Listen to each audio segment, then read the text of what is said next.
This YouTuber is in danger. Biggest bollocks on YouTube. Me? No, definitely not me. Maybe one of the Paul brothers. No, probably not though. Mr. Beast maybe? Or maybe Frankie McDonald, the man who continuously uploads videos of him getting chased by wild animals, aliens, gorillas, you name it. He gets chased by aliens? Oh damn, dude, he has that Aspen haircut. The black bears are coming. Oh my god, the black bears are after me. And it may not even be Frankie. But if you have a name in your head, I implore you to throw it out in the comment section down below. Just kidding, that's blatant engagement bait. Because the guy with the biggest balls on YouTube is Friendly Jordies, a YouTuber from Australia. Hey, notice anything about the way that I'm dressed? That's right, I'm wearing a dress shirt for once in Is my he mewing? Like, god damn, that jawline. This man has made it his mission to document in extreme detail and call out corruption in his government. All right, I've got to apologize. I know that for the last 10 years straight, I've been We just dealt with a government video. I don't think this is the play, man. saying that Labor being empowered would make the average Australian better off. But shit, look at this. Australia records the biggest income decline in the developed world. He also calls out organized crime and the gambling lobby. You can tell how based or cringe a man is by his enemies. True. Sun Tzu. Well, if that's the case, Mr. Zoo, let's look at who comes after me. The state government, property developers, a strange police unit, and more recently, the gambling lobby clubs. Man, this guy doesn't fuck As a around. result of this man's dedication to meaningful journalistic coverage of high-profile corruption in his local area, he's faced many real-world threats and dangers. Legal threats, intimidation, and even attempted murder. Someone has clearly just tried to kill Jordan Shanks. He's extremely upset. It's not something he can make a gag about, you know. And as he said, the list of suspects is considerable. And this is not a joke, by the way. I mean, like, overall, if somebody talks a lot of mad shit about the government and governmental people, that's gonna give them a lot of flack, and they don't want to deal with that. Try to get him away, so that sounds scary. This is actually very serious, and it's Yeah. something that I've kept up with for a very long time, but it Ooh, is it a good idea to talk about started this? before I really made these types of videos. So I decided I should make one about it. As an example of some of the danger that he's faced from doing his job very well online, about a year ago, he had his home firebombed. A man with alleged links to a major crime family has been charged over the firebombing of Jordan Shanks' Bondi home. The high-profile YouTuber known as Friendly Jordies was not at home during the blaze in November last year. It caused significant damage to the property and to homes around it. We'll be talking about the videos he made around the time that it happened and what's happened since then until now and his recent updates and why it's all incredibly important. Jordan has covered a lot of varying topics on his channel over the years. For example, he confronted a scammer at their home, which requires massive balls of steel, and that's some shit that is awesome, and you love to see it. He doesn't fuck around. Oh, but that's okay, Brian. We just got an award for you. We got an award for you. Most improved honey pot. Come on, take the award. You don't have to pay money for it. I mean, this isn't America, right? This is Australia. So since it's his own property, he can't like pull out a gun and just be like, get the fuck out of there. He has to call the cops. Brian, I'm really here because I've got a genius pitch for you. But the thing So is, I don't know really this context of this, but this is kind of weird, like a really weird thing to do overall.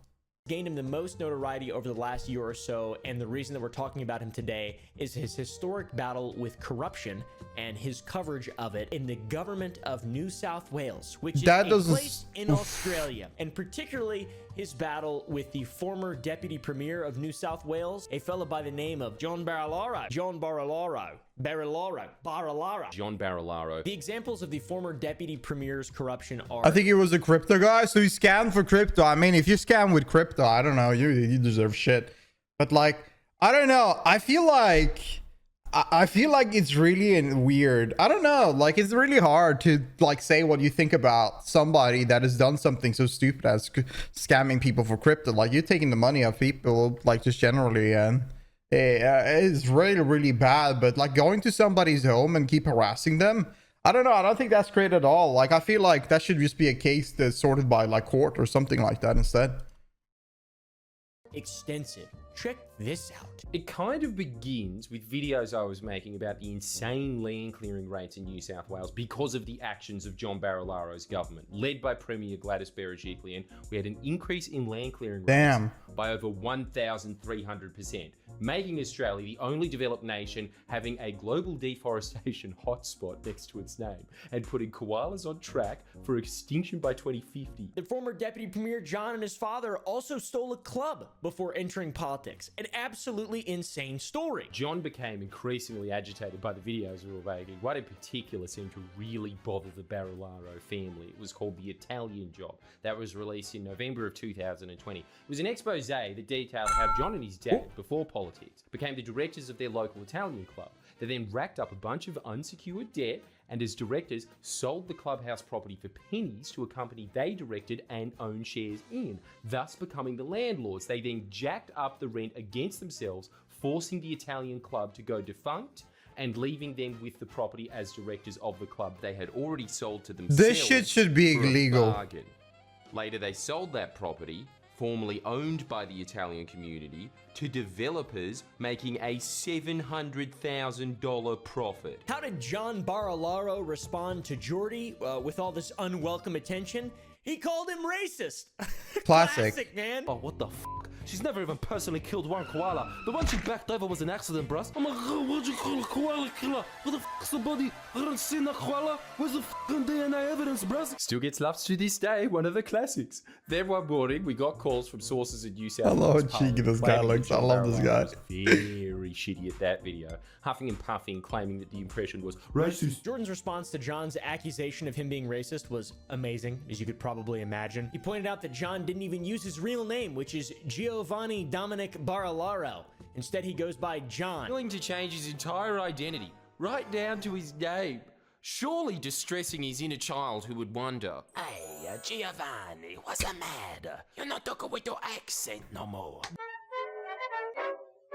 He also called out the fact that John has built his political career and platform by attacking political correctness. But now that he's on the receiving end of some unwelcomed, unwanted attention, he just changes his tune when it's convenient for him. Classic politician moment. John Barilaro was a man who built a career railing against political correctness, and now he was in an article taking issue with me doing an impression of him, and specifically annoyed by the inclusion of the word bruz. That's Australian slang for brother/cousin, usually used by utter legends. Also, bro, being Italian's not a fucking race. Dude, that's not a race. You can't be racist to Italian people. Sorry, that isn't how it works. There are some times when the differences between race and ethnicity are difficult to define, but this is not one of those times. That is an Italian man. So obviously, after knowing all this...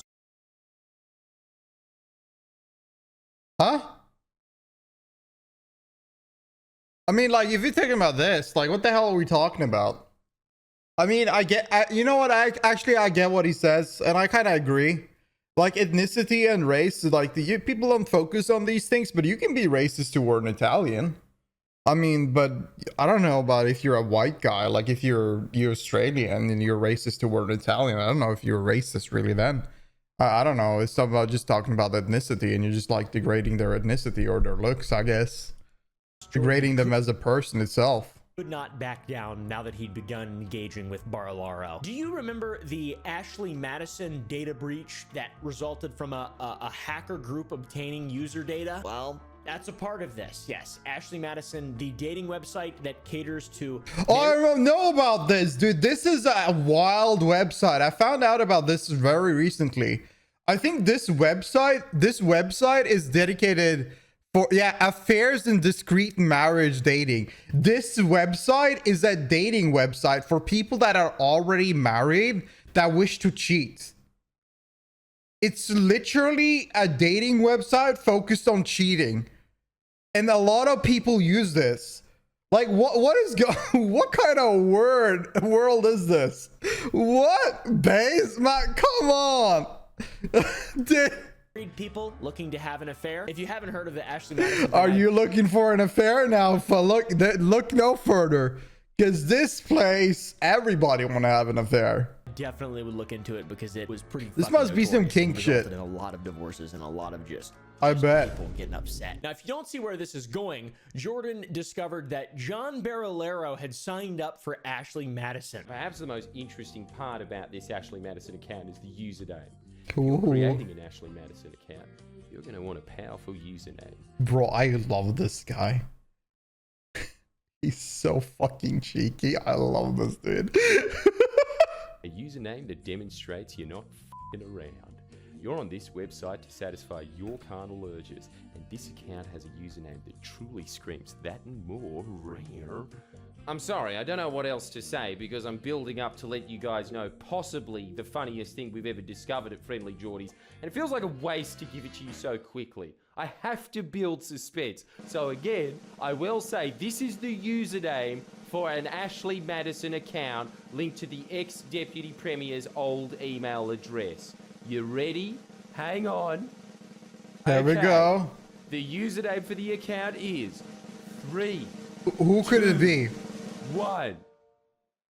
John loves to lick. And Jordan. Bro. John loves to lick.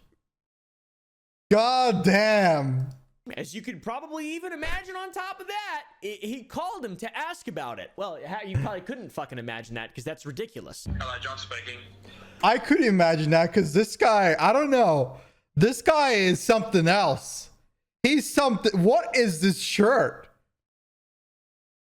Hey, this is recording. How you going, man? Did he made a shirt with them? Bro! God damn, he's ridiculous. I love this guy. I'm good, mate. I'm good. So no. Oh, not much, not much. I was just wondering, have you had any external affairs? Like, extramarital, let's say? Who is this? Oh, no one you'd know, bruz. All of that paired with Jordan filming a video all about Barilaro inside his own residence that was listed on Airbnb. This was all enough for Barilaro to take things to the next level. John, or at the very least his office, called the New South Wales Police, specifically the Counterterrorism and Special Tactics Command units, to try and grant surveillance of Jordan and his friend Christo Lanker. I didn't know this at the time, but these videos caused John's office to contact the New South Wales Police Force just days after their release, specifically the Counter-Terrorism and Special Tactics Command. New South Wales Police then set up a dedicated strike force to put surveillance on us, a YouTube channel. Police would later arrest Christo, Jordan's friend, and assault his mother and sister in the process, which is not surprising to me. No, I'm allowed to film it though. No, I'm allowed to film it. No, you're not. Because you're under arrest. I'm allowed to film it. Could you film this, Mum? You can film it. That's okay. But you're not allowed to, okay? I'm not allowed to. Bro, this is so fucking petty. No, Mum, you can take my... No, you can take my phone. No, take my phone. Take my phone. This is not Australia. Yeah, it's marked David. Wow. You hurt a 51-year-old woman. You knocked me over. You killed my dog. I tripped who's over. Old. Okay. No, you did not. Yeah, You pushed your way. You pushed me down. you are I tripped over. By the way, for context, this is Australia's anti-terror police unit arresting the friend and or employee of a YouTuber who is documenting and covering corruption in the government. That is fucking ridiculous, dude. Now, Jordan at this time was on tour and not home. That's what I'm saying. Like, all of these organizations, you think they're for one cause. No. They are there to protect it.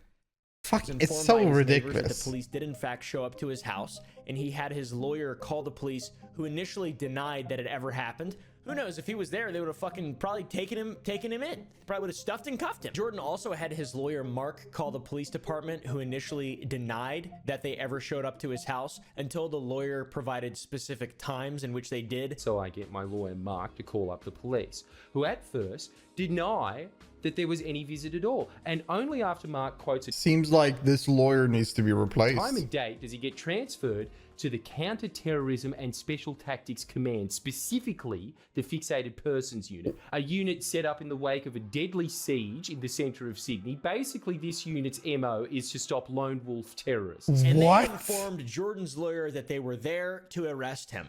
What the fuck? He was being investigated by this epic special operations unit due to his clear obsession with John Barilaro. And he's a deranged stalker, etc, etc, etc. So obviously, Jordan being a YouTuber and an actual journalist, he covered this blatant use of police specifically and personally against him to silence him and his associates, as well as the fact that John Barilaro denied involvement in the task force targeting Jordan, which Jordan then goes on to prove is a fucking lie. Right, but just Why would they do this to begin with? Is this YouTuber is literally a journalist just talking about things that are public knowledge and spreading the awareness of it. I don't know why would this guy and his team be targeted like this if he wasn't the perpetrator of it. Just to clarify, so you had no Who role else in would? that particular unit being But Tom, I've involved already in said, the- I've actually made it clear, Tom. I've said absolutely not. And again, for you to even be asking that question is an indictment on your level of journalism, because you're... Man, he's now shit talking this guy as well. You're just going off remarks by an individual. Very defensive for not doing anything. Very defensive, isn't he? As you know, on social media, an abusive individual that all he does is bullies people online, and that's what you're now you're supporting. So good luck to you, Tom. I'm not supporting it, Deputy Premier. I'm just putting something to clarify from you. No, but I answered the question. I answered the question, and then you put the question to me the second time. So I made myself Well, I was just saying in any... clear, Tom. Yeah. No, I made myself absolutely clear, Tom. You can imagine John and the police were very unhappy with this. They tried to get a suspension order on Jordan, preventing him from uploading to social media, specifically his YouTube channel, and that was denied, thankfully. Holy shit. Because of this video, the police asked the court to find me in criminal contempt and launch an application for a suppression order. That's right, the police try to get another criminal prosecution on top of the charges against Christo.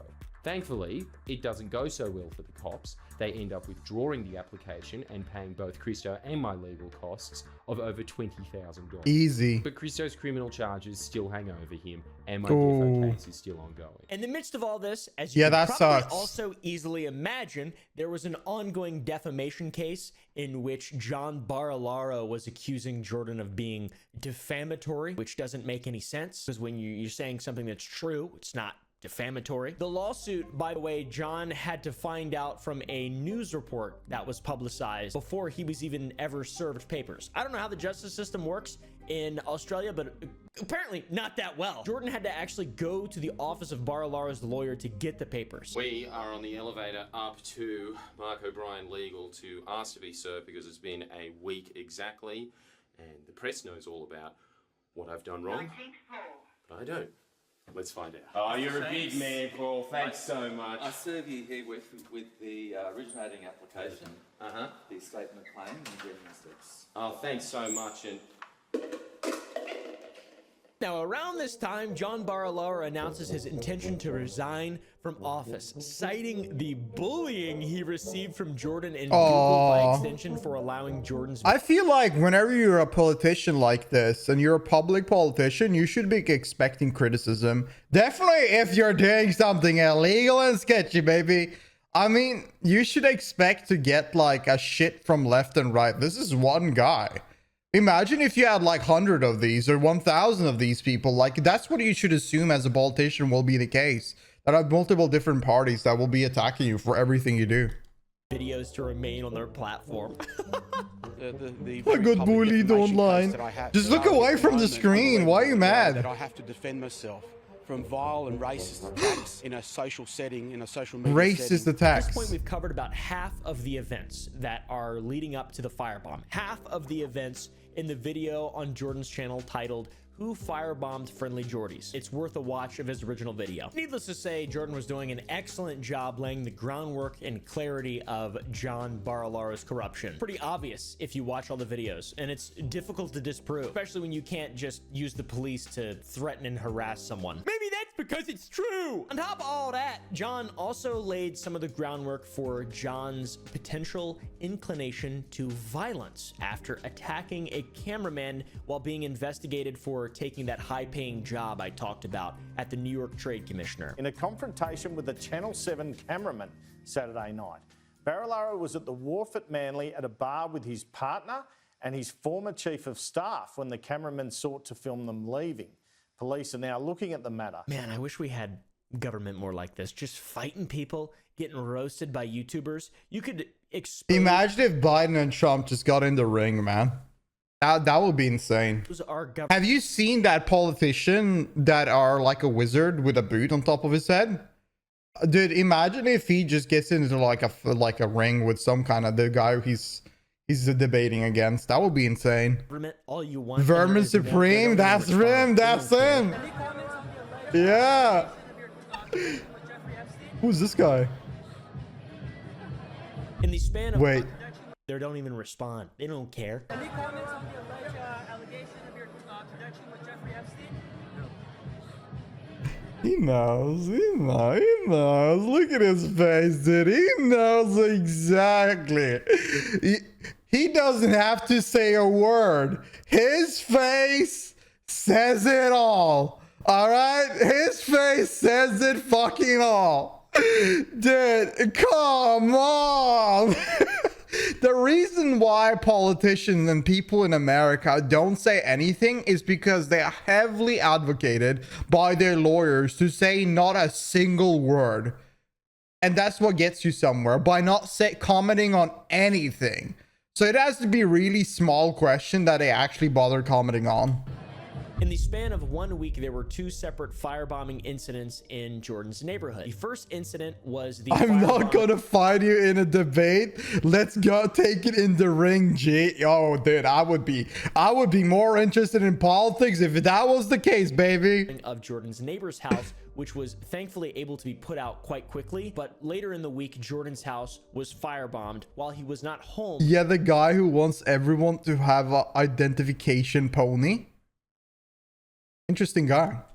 Thankfully, but the fire was not able to be put out. Well, there is still a substantial presence here in Bondi from both Fire Rescue New South Wales and police as they work to get to the bottom of what sparked this suspicious blaze overnight.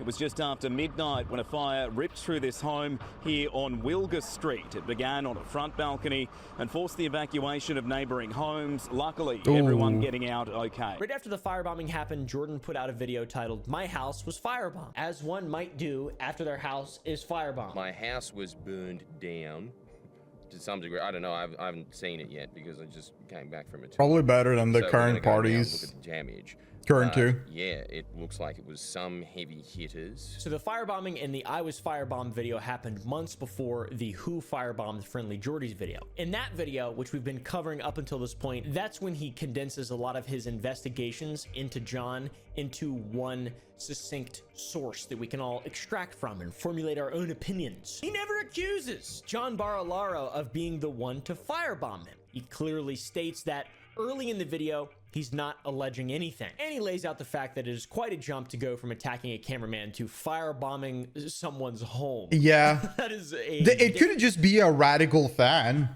You never know, man. People are wild out there. You never know what people can do. It could be just a radical fan or supporter that don't really know better, or maybe like someone close to them. Who knows? Thing for sure. Hey, look, just to be clear, I'm not alleging anything here, and it is too big of a jump to go from beating a cameraman in public to firebombing a house. So obviously I'm not saying he did it, but he did do this.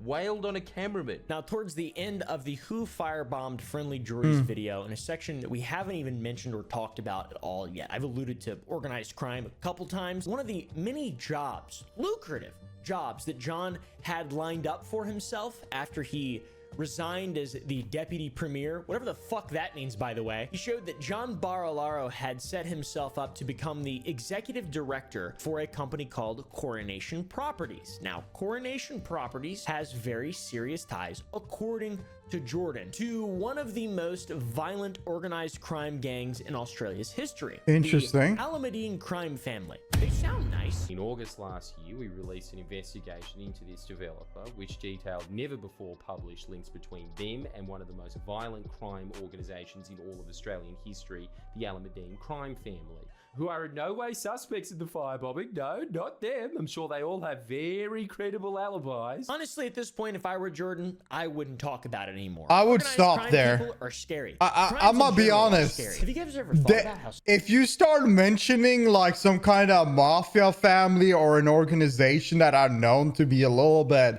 on the wild side, I think it's probably best not to comment on it publicly and let authorities deal with it. That is putting like a bigger mark on her face. scary that is? Jordan had covered coronation. Agitate. and It's like Barlaro's poking the connection to bear. them 3 months before his home was firebombed. A few members of Yeah. the Alameddine crime family have faced serious charges of very serious crimes. Andy Nahas, the former secretary of Coronation and director of the construction wing of Coronation, he had faced kidnapping charges, which were dropped, by the way, but conveniently after the victim recanted his testimony and then vanished. That's not good. We reveal that Andy DeHaas, the now former secretary and director of the construction wing of Coronation, MN Builders, he was charged with kidnapping in 2009 after an extremely How did he get anywhere? If that's the case, how did he get anywhere? violent incident where a man was chased down, kidnapped, held against his will, and bashed by a group of bikies. One of whom is now on Jesus. trial for murder. Surely John Barilaro wouldn't run directly to a crime family and then they wouldn't be the ones to firebomb Friendly Jordies' home, right? People in the government are there to represent us. The government love us, guys. So now we fast They forward wanted to the best December for us. 21st, 2023, when Jordan uploaded a video to his channel announcing that someone had been arrested in connection to his firebombing. More than a year later, police have charged 37-year-old Tufi Jr. Oh, Tuwesi God. Awalua over the fire. He is an alleged associate of the Alameddine crime family. Police Now. arrests are expected in the coming days. The Alameddine crime family That is an interesting way to write my name. What the? last year. I'm trying my best. Allegedly firebombed. 37-year-old man by the name of Tufi Jr. I'm not going to even try to say it. Tufi Jr. Tuwesi Awalua. I assume this man Tufi. is also an idiot because he didn't do a very good job firebombing Jordan's home. A report from The Guardian that same day shows that the police suspect at least 3 other people linked as well, and they also expect further arrests in the coming weeks. Police allege the attack was coordinated and targeted and said further arrests were expected in the coming weeks. Get Supt Gordon Arbinja said police believe there were at least 4 people involved, including the man arrested on Wednesday, and that they had links to an organized crime network that is situated in the southwest of Sydney. This man, police allege, used his own vehicle as a getaway car. What a troglodyte! So we get the good announcement, right? The guy gets arrested, and then there's clearly an investigation. The Guardian is showing it. In Jordan's video, though, he also announces that he'll be taking a break from uploading to his YouTube channel, because up until this point, he's been posting fairly regularly. That was 10 days before the end of December, and here we are in the middle of February. Did we ever see anything happen or any further arrests as suggested by the police? Well, 12 days ago on February 1st, Jordan uploaded another video titled Statement from Friendly Jordies, in which he says that they took the break from uploading to see how certain individuals would respond to the arrest in connection to the firebombing. You might have noticed that we haven't been releasing videos after the police arrested a suspect for the firebombing of my house. While we're very grateful for their persistence throughout this ordeal, we felt it would be prudent to see what the response would be from certain individuals. Never named any names, but I think we can assume with our functioning brains that Yeah. it maybe has something to do with the Alameddine crime family, or maybe has something to do with John Barilaro. I'm not exactly sure. The response from these individuals, Jordan reveals, has been one of perplexing confidence. He says that many of the prime suspects that police had suspected of doing this were covered in his original video on Coronation, the video from 3 months before his home was firebombed. If you follow the people, the money, and the companies that were all connected to Tony K and this threat, and you follow them for years down the line, what you'll find is a web of disturbing connections to some of the most senior political and senior business figures in Australia. This is a story about the kings of Sydney's property development industry, an attempt to make sense of their coronation. Starting to make sense, man. Starting to all add up here. He says that in the wake of this arrest, they have become more blunt with their threats, and they are threatening dire consequences if Jordan's video remains up, and that they don't consider these threats idle threats. Their response has been one of rather perplexing confidence. Buoyed by the lack of further arrests, they have decided to be much more blunt with their requests, threatening anyone they believe had handed over information to assist with the creation of the video Coronation. This video detailed links former Deputy Premier John Barilaro had with development company Coronation Property. The video encompassed more than Coronation Property associates. It included an array of spirited characters, many of whom were enraged with its release. Police have made it very clear that many of the prime suspects in the firebombing are in that video. Now, over a year later, these figures are once again venting, threatening dire consequences if the video isn't taken down. I mean, of course, it takes down their character overall. Like, they are now prime suspect in front of like millions, and people can see directly there because they are a part of it. There are evidence clearly shown in that video about them being there and having a part in it. And overall, they have tried to threaten him. They've tried to scare him. They've even tried to kill him. And they've failed. They've done everything. So the only way forward, because they are lost, they have no backing or anything to defend themselves with. The only thing they can do is just turn into a wild animal and send in dire threats toward him. Like, there's nothing else they can do. They're run out of options unless they actually do some form of acts. Given these people's colourful history, we don't consider these to be idle threats. As you can probably imagine, Jordan and... I think he has some balls for just being like, you know what? We're just going to keep talking about this on the internet and we're not turning it away. That is insane. His team have tried to contact authorities. There's been no action. Makes sense. Or response. Also makes sense. And I'm just surprised how, like, Australian government, or just not Australian government, the Australian police, like, nobody can be like, wait a minute.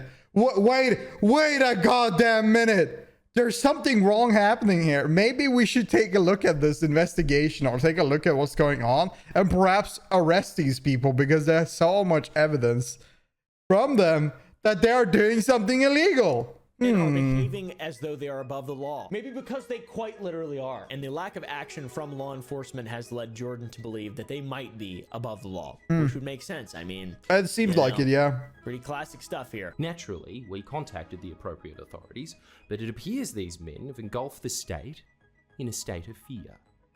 It appears these men are indeed above the law. It appears these men are free to point the scythe at anyone they wish, blackmail them with the most heinous, violent acts imaginable, and there is not an authority in the land powerful enough, or perhaps foolhardy enough, to check them. So given these threats and lack of action from law enforcement, and seemingly the only result of Jordan leaving his video up on his channel will be the deaths of innocent people, they are caving to the demands of Al-Madeen, and they are removing the coronation video. We have done our absolute best to keep the video up. Believe me, we have. But if the content of coronation is to fall on willfully deaf ears, if its only tangible result is the death of innocent people, we will not have their lives hang on our conscience. In other words, you win. We're taking down the video. Damn. Congratulations. You run this city. We were ignorant of the fact that Sydney is more or less 1920 Chicago, but now that we're fully aware, you are free to run your business without further bother from us.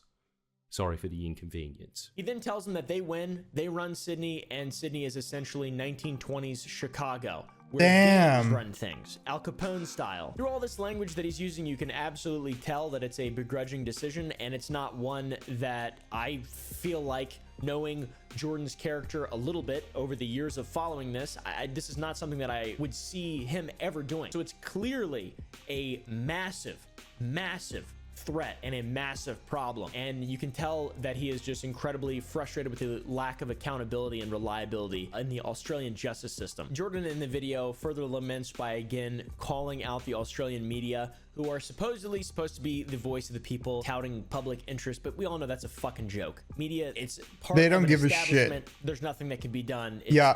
They're gonna do what they're gonna do. He then at the end of his video drops a line that is truly chilling, and it says there is now a currency more dependable than the dollar, and that is terror. We've learned that there is a currency that is far more dependable than the dollar, and that's terror.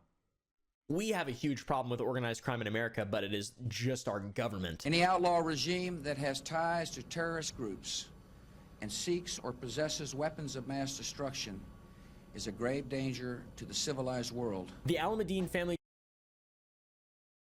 Isn't that ironic?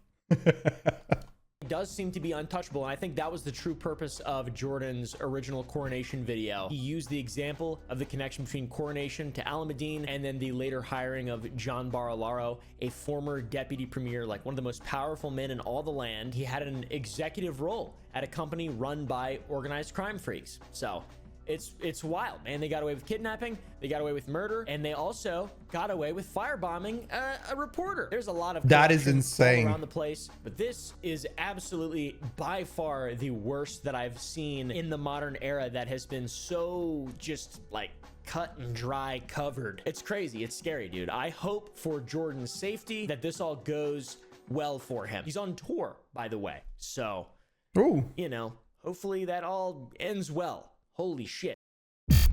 That is interesting. Holy, what an insane story.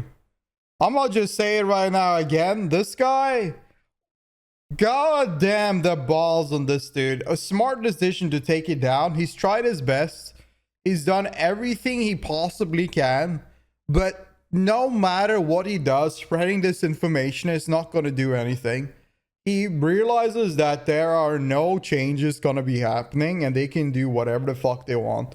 But man, that is insane. It's a shame to see that the world is still ran like this and there's like barely any movement on changes whenever it comes to like for the people, things like that. It's always some kind of crooked bullshit in the back.